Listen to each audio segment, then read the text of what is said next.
ये एक ही शख्स की दो बातें हैं, क्योंकि ये शख्स झूठा है, ये शख्स मुनाफिक है। और मैं एक दफ़ा दरख्वास्त करूंगी कि ये क्लिप दोबारा चलाएं,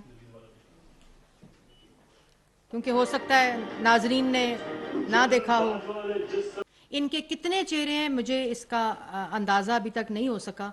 मैं भी 6-7 साल से कोशिश कर रही हूँ कि इनके असल कितने चेहरे हैं मैं उसका पता लगा सकूँ, लेकिन ये इतने झूठे, इतने मुनाफिक शख्स हैं कि ये वो गुफ्तगू है जो ये करते थे जब ये उस कुर्सी पर मुसल्लत थे। जिस कुर्सी को बचाने के लिए, जिस इक़्तिदार को बचाने के लिए बंद कमरे में इन्होंने चीफ ऑफ आर्मी स्टाफ को ताहयात गैर मुअय्यना मुद्दत के लिए वोट ऑफ नो कॉन्फिडेंस को नाकाम बनाने के लिए, अगर वो करप्शन के साथ थे तो आप उनको किस चीज़ की ऑफ़र कर रहे थे? और अगर वो करप्शन के साथ थे तो वो बेहतरीन जो अभी आपने जुमले बोले हैं कि उनसे बेहतर कोई चीफ ऑफ आर्मी स्टाफ नहीं था, तो फिर आज क्योंकि आपकी वोट ऑफ नो कॉन्फिडेंस को नाकाम करने की सियासी बात, गैर कानूनी बात, गैर आइनी बात उन्होंने नहीं मानी और अदारे ने यह फैसला किया कि सियासत में कोई किसी किस्म की मदाखलत नहीं होगी, तो उसके ऊपर आप उनको कह रहे हैं कि वो करप्शन के खिलाफ नहीं थे। और अगर वो करप्शन के खिलाफ नहीं थे तो फिर आपने बंद कमरे में उनको क्यों ऑफर की गैर मुअय्यना मुद्दत की, और वो भी गैर आइनी ऑफर की। अपनी उस कुर्सी के इख्तियार को इस्तेमाल करते हुए आपने आइन शिकनी की और उनको ये ऑफर की। आप समझते थे कि आप जनरल कमर जावेद बाजवा साहब चीफ ऑफ आर्मी स्टाफ के साथ वो करेंगे जो आपने नैब के चेयरमैन के साथ किया था, तो वो आपकी बात मान लेंगे कि तैयबा गुल को वज़ीर आज़म, कभी कभी सुना है कि किसी वज़ीर आज़म ने सियासी मुखालफिन के ऊपर केस बनाने के लिए जो हरासमेंट का केस लेकर खातून वज़ीर आज़म के पास आई हो उसको बंद कर दिया हो वज़ीर आज़म हाउस में? ये आप कोई इंसान ये सोच सकता है? तो आप ये समझते थे कि जो आपने चेयरमैन नैब के साथ किया वो आप करेंगे तो आपकी बात मान ली जाएगी गैर कानूनी? आप समझते थे जो आपने तैयबा गुल को किया वज़ीर आज़म हाउस में किडनैप करके, बंद करके, अगवा करके, वो आप कर लेंगे? आप समझते थे आपने DGFIA को बाथरूम में बंद करके वज़ीर आज़म हाउस में जो धमकाने की कोशिश की कि इन सियासी मुखालफिन के ऊपर केसेस बनाओ तो वो हो जाएगा, उसी तरह की बात हो जाएगी। आपने ये समझा कि आप नैब न्याजी गठ जोड़ करके वो एसिड रिकवरी यूनिट जो एसिड मेकिंग यूनिट में तब्दील हो गया, ये इल्ज़ामात लगाकर आप चीफ ऑफ आर्मी स्टाफ को गैर मुअय्यना मुद्दत के लिए ऑफ़र करके एक्सटेंशन की, तो आप ये तमाम चीज़ें करा लेंगे? अगर आप करप्शन थी तो चेयरमैन नैब ने क्यों नहीं उसको साबित किया और सबूत दिया अदालत में? 4 साल वो केसेस लगे रहे, आपने जेलों में बंद कर दिया, आपने इन्वेस्टिगेशन कर ली, आपने लोगों को सजाए मौत की चक्कियों में रख दिया। आज कहते हो राना सनाउल्लाह कातिल है, तो फिर उस पर हेरोइन का केस बनाकर क्यों जेल में डाला था? उसको कत्ल के केस में डालते जेल के अंदर। अगर शहबाज शरीफ चोर था, तो मुझे कल बड़ी हंसी आई, कहते हैं कि मैं मर जाऊंगा लेकिन मैं इन चोरों की गुलामी नहीं करूंगा। तो ये फैसला आपका है, क्योंकि वजीर आजम तो शहबाज शरीफ है। या ये इसी किस्म की बात है जो खुदकुशी करने की कही थी आपने?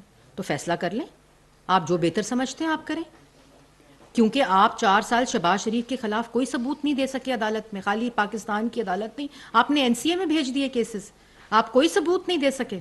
आप कोई सबूत किसी भी मुस्लिम लीग नून या अपोजिशन लीडर के किसी भी जो रिप्रेजेंटेटिव है, जो उनके रहनुमा है, उनके खिलाफ एक सबूत साबित नहीं कर सके। अब बहुत देर हो गई। अब आप वो इख्तियार जो आप नाजायज इस्तेमाल करते थे अब आप इस्तेमाल नहीं कर सकते।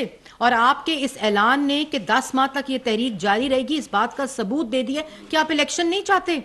अगर आप इलेक्शन चाहते हैं तो फिर धरने की क्या जरूरत है? तोड़ें KP की हुकूमत, तोड़ें पंजाब की असेंबली, तोड़ें GB की असेंबली, तोड़ें AJK की असेंबली, खत्म बात। 70% मुल्क तो आपके पास है, हुकूमत कर रहे हैं आप, जिसके वसाइल इस्तेमाल करके ये लॉन्ग मार्च में लगा रहे हैं।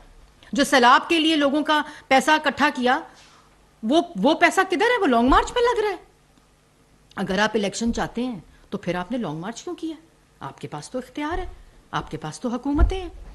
और अगर आप इलेक्शन चाहते थे तो आपने क्यों नहीं 7 मार्च को ऐलान किया इलेक्शन का? क्योंकि आईनी हक असेंबली को तोड़ने का सिर्फ मुल्क के वजीर आजम के पास होता है। आपके पास ये हक था, लेकिन आप इलेक्शन मुल्क में नहीं चाहते थे। आप अपनी कुर्सी और अपनी इक़्तिदार के साथ चिमटे रहना चाहते थे, जिसकी ऑफर आपने जनरल कमर जावेद बाजवा साहब के साथ की, जिसको DGISI ने कहा कि मैं विटनेस हूं जब उन्होंने बात की। और आपको तकलीफ इस बात की है कि आपका चेहरा बेनकाब हो चुका है। जो आप आईनी कारोबार कर रहे थे बंद कमरे के अंदर, वो बेनकाब हो चुका है। और आज आपको क्या आप कहते हैं कि वो करप्शन के खिलाफ नहीं थे, वो आपके नफेरियस एजेंडा के खिलाफ थे, जो आप पॉलिटिकल लोगों को अपना सियासी इंतकाम का निशाना बना रहे थे, उसके खिलाफ थे, क्योंकि करप्शन कभी हुई नहीं थी। अगर करप्शन हुई होती तो 4 साल में साबित हो जाती है, तमाम रियासती ताकत के साथ, तमाम नैब न्याजी गठजोड़ के साथ, तमाम रियासती अदारों के साथ। कोई ऐसा सबूत नहीं जो छुप सकता हो करप्शन अगर हुई हो। तमाम सरकारी जो रिकॉर्ड था वो आपके पास था। आज कहते हो वही बातें, वही तकरीरें।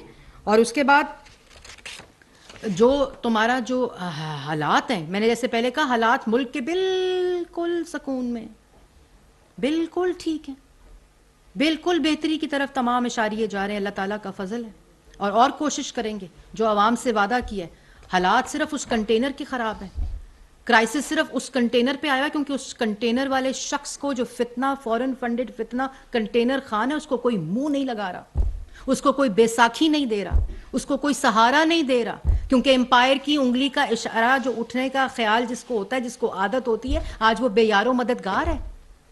और ये जो चीफ ऑफ आर्मी स्टाफ की तकर्री है, इसको कंट्रोवर्शियल करने के लिए कहते हैं मेरिट पे नहीं लगाएंगे। तुम होते कौन हो ये कहने वाले? बेगानी शादी में तुम अब्दुल्ला दीवाना हो, आपके पास कोई इख्तियार नहीं है। ये आईनी इख्तियार वजीर आजम पाकिस्तान मोहम्मद शहबाज शरीफ साहब के पास है। आप बिल्कुल वही बेगानी शादी में अब्दुल्ला दीवाना, आपका कोई लेना देना नहीं है। और इंशाल्लाह आइन के मुताबिक अपने वक्त पर लग जाएगा। आपको परेशान होने की ज़रूरत नहीं है। आप अपना काम करें जो आप कर रहे हैं, जो आप 2014 से कर रहे हैं। किसी को कोई परवाह नहीं है। हुकूमत अपना काम कर रही है, वज़ीर आज़म अपना काम कर रहे हैं, वुज़रा अपना काम कर रहे हैं, वज़ीर आज़म तमाम जो उनकी आइनी जिम्मेदारियां उनको निभा रहे हैं। हर काम उसी तरह से हो रही है, लेकिन सिर्फ उन लोगों को तकलीफ हो रही है जहां से तुम अपना वो इवनिंग मार्च जो है, पार्ट टाइम मार्च लेकर जाते हो, वहां अमवात हो रही हैं।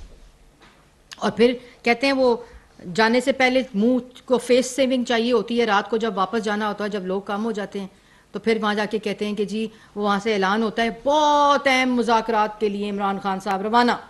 वो एक चैनल मखसूस है, वो चल रहा है ARY, वो चला रहा है, वो फेस सेविंग देता है। बस आजकल फेस सेविंग इमरान खान साहब को ARY दे रहा है, उसके अलावा कहीं से कोई आवाज़ नहीं आ रही, कोई हाथ नहीं पकड़ा, कोई उंगली नहीं पकड़ा, कोई इशारा नहीं कर रहा, कोई मुज़ाकरात नहीं कर रहा, कोई मुंह नहीं लगा रहा। फेस सेविंग सिर्फ एक चैनल ARY के ऊपर है कि जी बड़े अहम मुज़ाकरात के लिए इमरान खान साहब रवाना।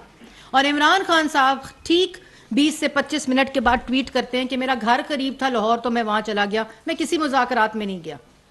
ये इनकी जो हालात हैं कि भाई कभी धमकियाँ, कभी वास्ते, कभी गालियाँ, कभी राब्ते, और कोई हकीकत नहीं है, किसी किस्म की कोई हकीकत नहीं है। ऐलान 10 माह का इलेक्शन का इमरान खान साहब के कान खुल गए हैं और वो खुद कर लिया।